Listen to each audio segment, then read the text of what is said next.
Hi there, I'm Sean Kevelighan, CEO of the III, and as you may know, III has a non-resident scholar network, which really brings together some of the top minds of the insurance industry from academia as well as in the industry.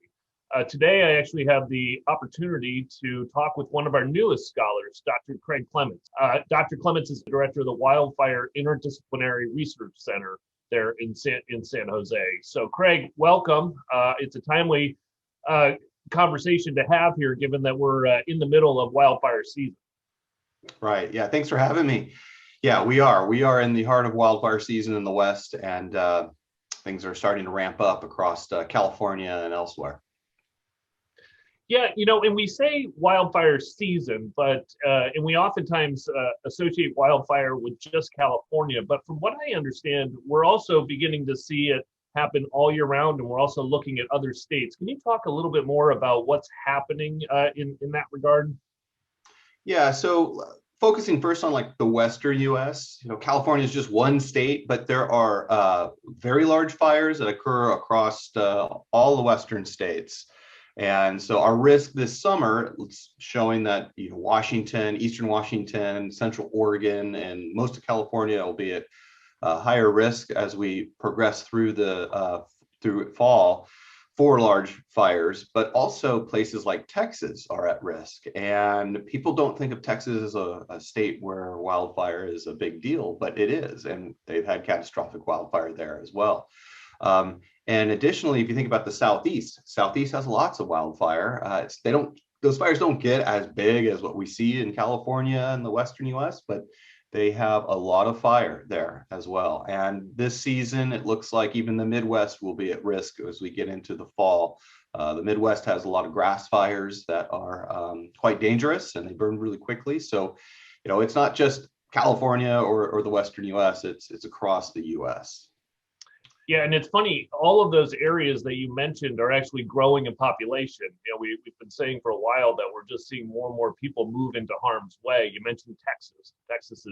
Has virtually every type of natural catastrophe you can imagine. Florida, obviously, everybody knows about having a hurricane season, but as you mentioned, down there in the Southeast and in Florida in particular, you're seeing more and more wildfire activity. And the severity from the insurance perspective is increasing. Last year in 2021, we saw $20 billion in economic losses, about $8 billion, actually more than $8 billion of that were insured losses.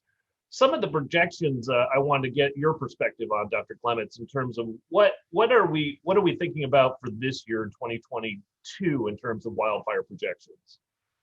Well, it's hard to say just because, we have these large fire outlooks that are produced by Predictive Services and NIPSI, the National Energy Wildfire Center.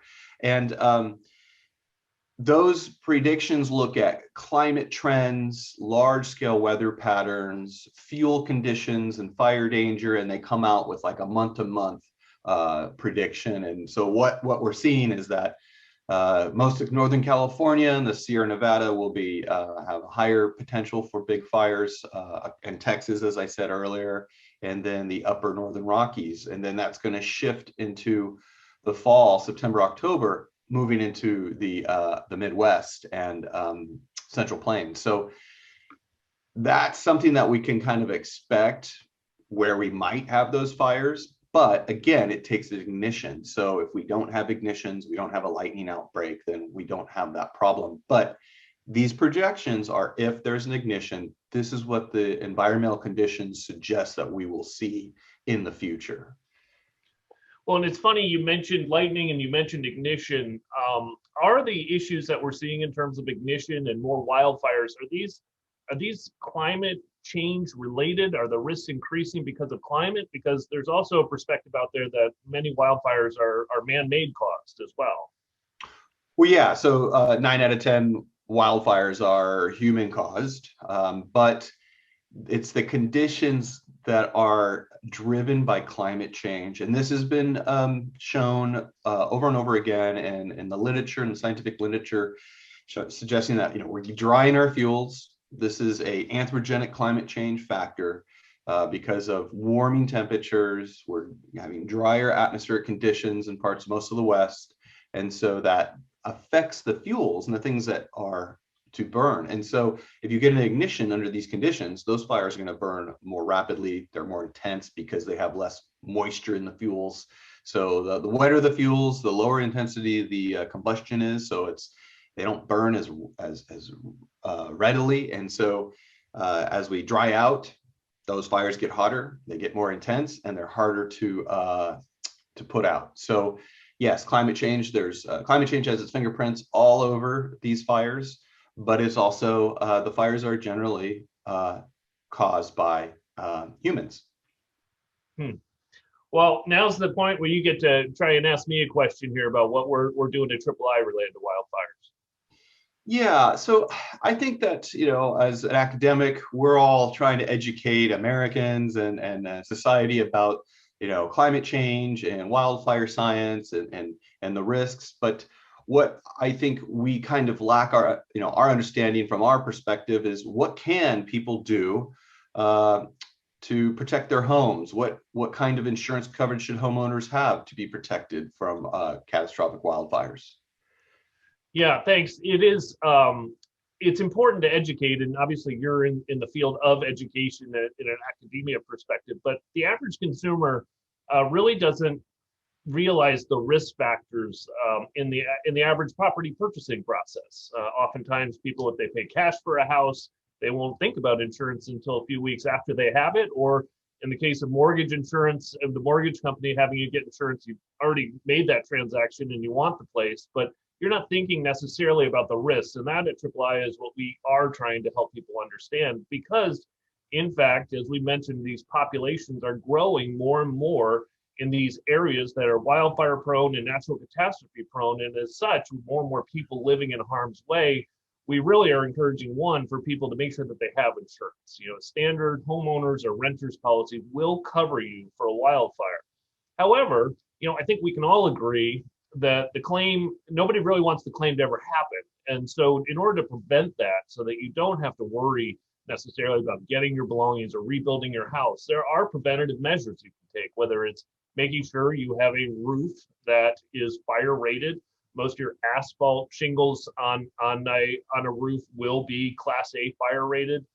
Otherwise, you can look at concrete or clay. These are things that you need to think about if you're living in these wildfire prone areas. And to your point, these are not just happening on the West anymore. They're happening all around the country and all throughout the year. So making sure that you take a look and understand your risks, making sure landscaping wise that there's a buffer zone between where the wildfire may come in and your actual physical dwelling. Making sure that you're taking and recording all of the items that are in your house. Today with a smartphone, you can walk around your house and take a recording of all those belongings, because that's going to come into play if in fact you do need to make a claim as a result of a wildfire. So more and more people are living in harm's way. That includes wildfires. So we encourage people to make sure that they look at their policy, understand it. Also understanding things like additional living expenses. If you're in a mandatory evacuation zone, or if your house is uninhabitable, you will be provided additional living expenses from your insurance professional. So again, we encourage people to call your insurance professional, understand it, but also take some measures with your physical dwelling, with where you're living, to decrease the risk, make yourself more resilient. And when you do call your insurance professional, there's a chance that you might lower your premium as a result of these adaptation or risk mitigation measures that you're taking. So again, make sure you have the insurance, Dr. Clements. That's great advice. Thank you. Well, listen, it's always great to talk to you. We just truly appreciate that you're now part of the III network. This has been very valuable for us. Is there anything further that you'd like to share with the group?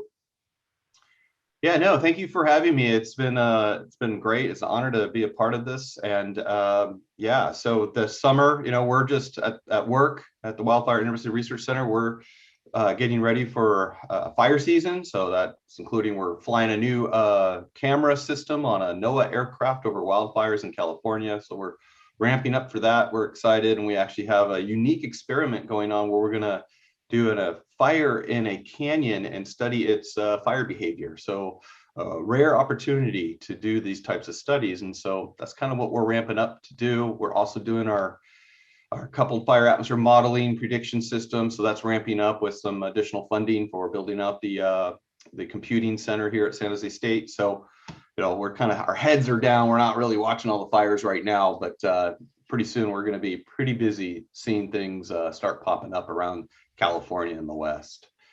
Well, it's great work that you're doing. It's obviously timely with where we're at in the season out there out west. If any of our viewers would like to get more tips about how they can adapt, what insurance to consider, please visit iii.org. But Dr. Clements, thank you again for your time, and we look forward to speaking again soon. Thank you, Sean. It was great.